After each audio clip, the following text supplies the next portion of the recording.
नमस्कार, स्वागत है आप सभी का एनवेफ न्यूज पर। मैं हूं आपके साथ रोहित। घुसपैठियों के मुद्दे पर संसद के शीतकालीन सत्र के दौरान जबरदस्त बहस हुई। गृह मंत्री अमित शाह जब बोलने उठे तो उन्होंने कहा कि एक एक घुसपैठियों को यहां से भगाया जाएगा और जो बचाने आएगा उसका भी बुरा हाल होगा। अब ऐसे में जब ये तीखी बयानबाजी गृहमंत्री अमित शाह की तरफ से हो रही थी तो कांग्रेस वॉकआउट कर गई। गृहमंत्री अमित शाह ने उस पर मौज भी ले ली, वो सुनाएंगे आपको। साथ में बंगाल की मुख्यमंत्री ममता बनर्जी को भी चेतावनी दे दी कि अगर घुसपैठियों को बचाने की कोशिश की तो बिहार की तरह सफाया हो जाएगा। गृहमंत्री अमित शाह ने तो बहुत बातें कही, लेकिन एक छोटी सी क्लिप सुनाते हैं उनके बयान की, उसके बाद फिर मेरे साथ नाजिया इलाही खान है, चर्चा करेंगे। ये हमारे एनडीए का पॉलिसी है मान्यवर। डिटेक्ट मतलब ढूंढो, डिलीट करो, मतदाता सूची में नाम काटो और उनको डिपोर्ट करो। हम संवैधानिक प्रक्रिया कर कर डिटेक्ट, डिलीट और डिपोर्ट ये पूरा करेंगे। ये क्यों सदन छोड़कर भाग गए? मैं इनके सामने तो कोई बात भी नहीं कर रहा था, ना कांग्रेस पार्टी के सामने बात कर रहा था। मैं तो बात कर रहा था घुसपैठियों को देश के बाहर निकालने की। अब ये तो देखिए साहब।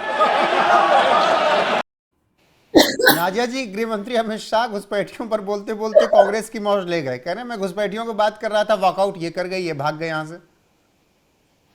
वंदे मातरम, भारत माता की जय, हर हर महादेव। और आज जब मैं ये सुन रही थी, जब अमित शाह जी बोल रहे थे गोटा भाई, तो मुझे उस वक्त भी बहुत हंसी आई। और कहीं ना कहीं मुझे याद आ गया कि जब सोनिया एंटोनियो का पहला वोटर आईडी कार्ड बना था, तब वो नागरिकता जो थी वो उनकी इटली की ही थी।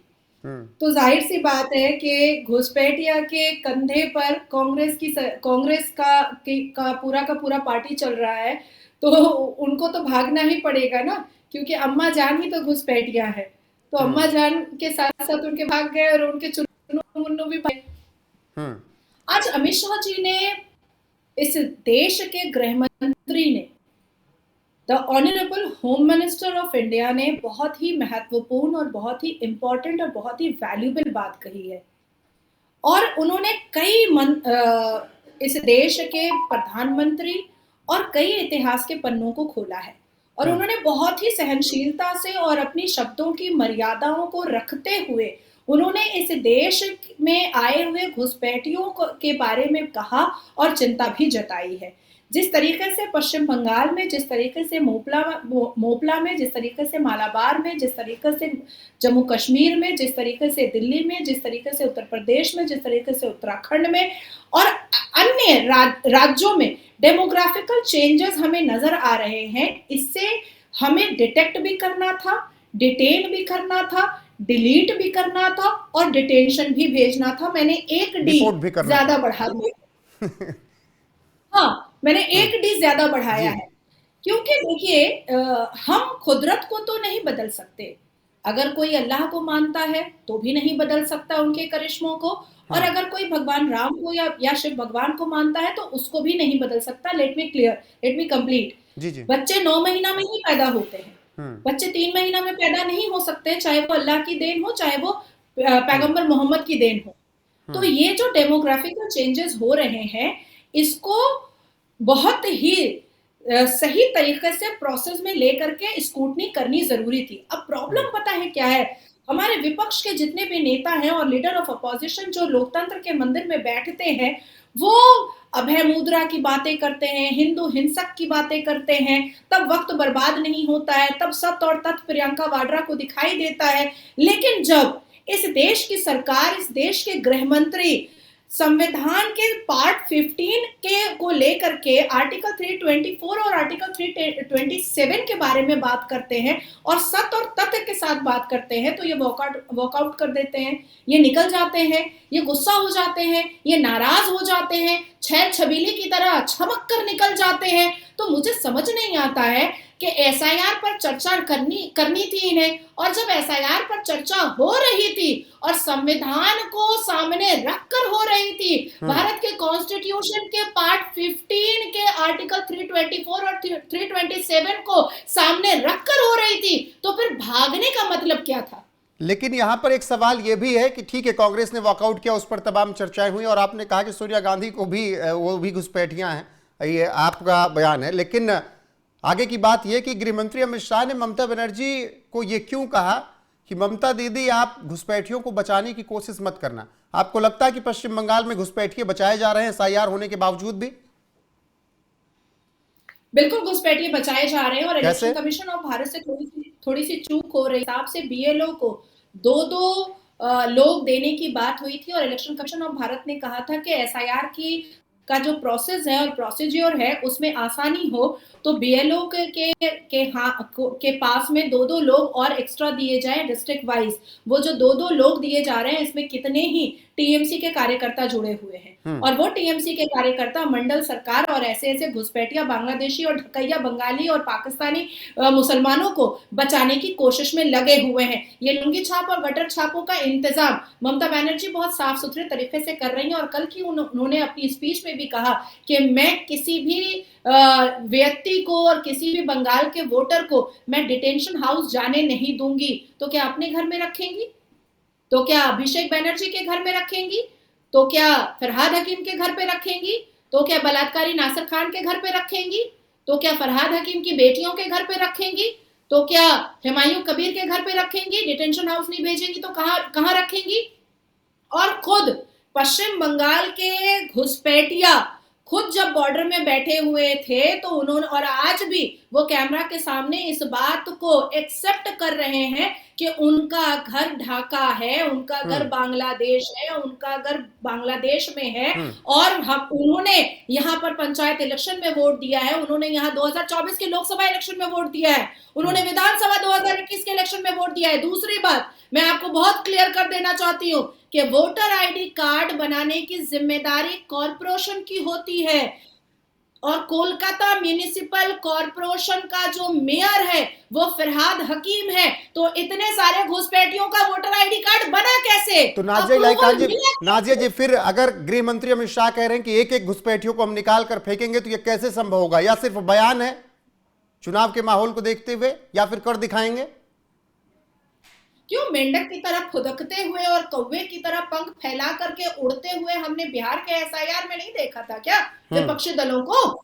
हमने तो देखा था मेंढक की तरह फुदक भी रहे थे, बरसाती मेंढक बन करके, और भीगे कौवे की तरह पंख फैला फैला करके उड़ने की कोशिश भी कर रहे थे। और राहुल चच्चा गांधी जो हैं वो तो सीधा का सीधा देश के सर्वोच्च न्यायपालिका बिना किसी तथ्य और सत्य के चले गए थे। प्रियंका वाड्रा बड़ा संसद में चिल्ला रही है तथ्य नहीं होता, सत्य नहीं होता, भाषणबाजी होती है। तो कौन सा तथ्य और सत्य राहुल चच्चा गांधी लेकर गए थे देश के सर्वोच्च न्यायपालिका? जरा दिखाना चाहिए था ना। और बिहार इलेक्शन के बाद सरकार बन भी गई, शपथ हो भी गया और सरकार चल भी रही है, अभी तक 1000 आदमी देश के सर्वोच्च न्यायपालिका नहीं पहुंचा है कि किसी मासूम का वोट जो है वो बॉयकॉट किया गया है या रिजेक्ट किया गया है। मुझे देखिए बहुत शांति से सुनने की बात है, क्योंकि ये बहुत पूर्ण टॉपिक आपने मुझे दिया है।